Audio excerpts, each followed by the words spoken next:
এ দুনিয়ার কেউ আপনার আপন হবে না। একদিন আপনাকে আমাকে কবরে যাইতে হবে। আজকে যার জন্য এত কিছু করলেন, বাড়ি করলেন, ঘর করলেন, এত বিল্ডিং সাজাইলেন, এত সম্পদ করলেন, মরণ যেদিন হয়ে যাবে এই সম্পদ আর কবরে দিবে না। কথা বলেন ঠিক কিনা? টাকা পয়সা বাড়ি গাড়ি যাহাই করেছো সব কিছু ফালায়া তুমি একাই চলেছো। আমি ভেবে দেখি যাবার বেলা কেউ তো আপন নাই। আমি ভেবে দেখি যাবার বেলা কেউ তো আপন না। আমার মরণ আসিবে কবে কেউ তো জানে না। আমার মরণ আসিবে কবে কেউ তো জানে এ দুনিয়া সারা জীবন থাকার জায়গা না। অন্ধকার কবর যে আমার আসল ঠিকানা। বলেন এ দুনিয়া সারা জীবন থাকার জায়গা না।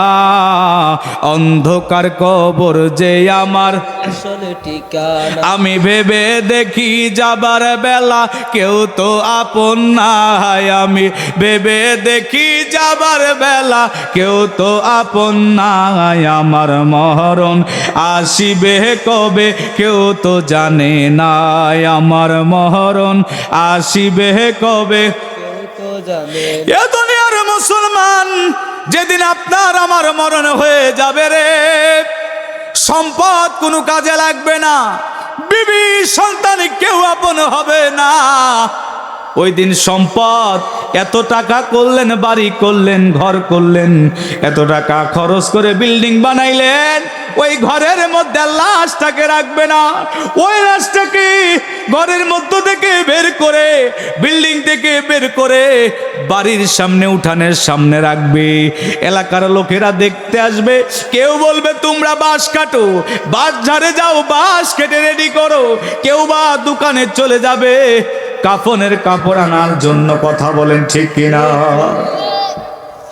আপনজন প্রিয়জনেরা তাড়াতাড়ি করবে, ইমাম সাহেব এসে গোসল করাবে, এলাকার হাজী সাহেবরা গোসল করাবে, যারা এলাকার মাতবার প্রধান আছে এরা বলবে তাড়াতাড়ি করে জানাজার ব্যবস্থা করো, লাশ যদি বেশিক্ষণ রাখা যায় পচে যাবে,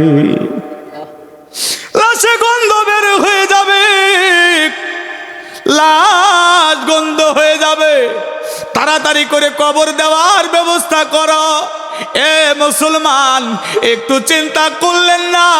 এ জীবন জীবন না, এ দুনিয়ার ভোগ বিলাসিতা ছাড়তে হবে। রসুল বললেন আর দুনিয়া মাজরাতুল আখিরা, দুনিয়াটা হলো বাজারের জায়গা, দুনিয়াটা হলো ক্রয় করার জায়গা। এখান থেকে ভালো মন্দ নিয়ে যাইতে হবে। এখান থেকে যদি ভালো মন্দ না নিয়ে যাইতে পারি রে, আল্লাহর দরবারে যা কিন্তু দাঁড়াইতে হবে। কথা বলেন ঠিক কিনা? ওই দিন কেউ আপনাকে বাঁচাইতে পারবে না, কেউ আপনাকে বাঁচাইতে পারবে না। কবরে যখন রাখা হবে, কবরটা অন্ধকার হয়ে যাবে। জানাজা যখন শেষ করাইয়া খাটুনিটা নিয়ে যখন কবরের কাছে যাবে, ইমাম সাহেব বলবে আপনারা আস্তে আস্তে করে কালেমা শরীফ পড়ে, আপনারা আস্তে আস্তে করে লাশটাকে কবরে নামান। তিনজন ব্যক্তি কবরের মধ্যে নামবে। বিসমিল্লাহি ওয়া বিল্লাহি ওয়ালা মিল্লাতে রাসূলুল্লাহ বলে দোয়া পড়ে আমাদেরকে শেষ বিদায় দিবে রে। ইমাম সাহেব বলবে বাঁশের সামানাগুলা দিয়া এই কবরটা তোমরা আস্তে আস্তে ঢাকতে থাকো। বাঁশের তালাই দিয়া কবরটা ঢাকা হবে। এরপরে ইমাম সাহেব শিখায়া দিবে মিনহা খলাকনাকুম ওয়া ফিহা নুইদুকুম ওয়া মিনহা নুখরিজুকুম তারাতান উখরা বলে মাটি দিবে। মনকে মন মাটি আপনার আমার কবরে পড়বে। কবরটা অন্ধকার হয়ে যাবে।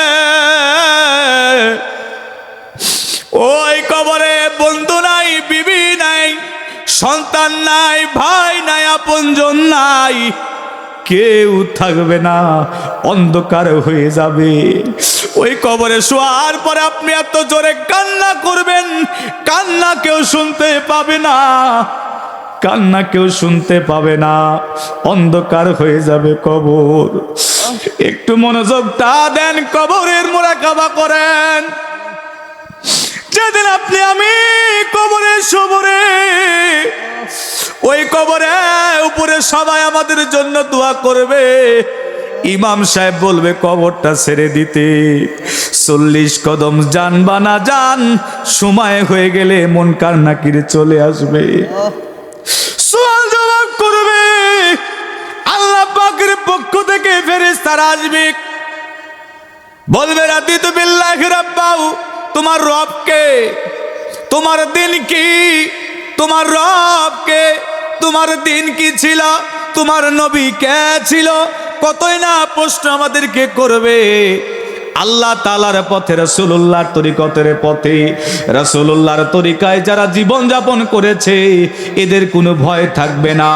যদি আপনি সওয়াল জবাব সঠিকভাবে দিতে পারেন, ওই ফেরেশতারা বলবে কানা নাউমাতিল উরুস, এ আল্লাহর বান্দারা ঘুমায়া যাও, ঘুমায়া যাও, ঘুমায়া যাও, তোমাদেরকে ডাক দেওয়া হবে না, আমার আল্লাহ উঠাবে। যেই দিন উঠাবে আল্লাহ বলবে তাদেরকেও তোমরা উঠাও, আল্লাহু আকবার। ওই জান্নাতি মানুষদেরকে উঠাবে, তাদেরকে আল্লাহ পাক ফেরেশতাদেরকে বলবে আমার জান্নাতি মানুষ যারা দুনিয়াতে আমার হুকুম পালন করেছে, যারা মাহে রমজান মাসে যারা রোজা রেখেছে, যারা গুনাহ মাফ করাই নিয়েছে, আমার বন্ধুর তরিকা অনুযায়ী যারা চলেছে, আমার বন্ধুকে যারা মুহাব্বত করেছে, বন্ধুকে যারা ভালোবেসেছে, এদের কোনো বিচার লাগবে না, বিচার লাগবে না, বিনা হিসেবে জান্নাতের ব্যবস্থা করে দাও। বন্ধু মুসলমান শুনে নাও, আর জাহান্নামী যারা থাকবে রে, এদেরকে জাহান্নামের আগুন দাবড়াবে, এরা দৌড়াইতে থাকবে, পাগল হয়ে যাবে। হাসরের মাঠ যেদিন কায়েম হবে, মা ফাতেমা ওই দিন করবেন কি জানেননি?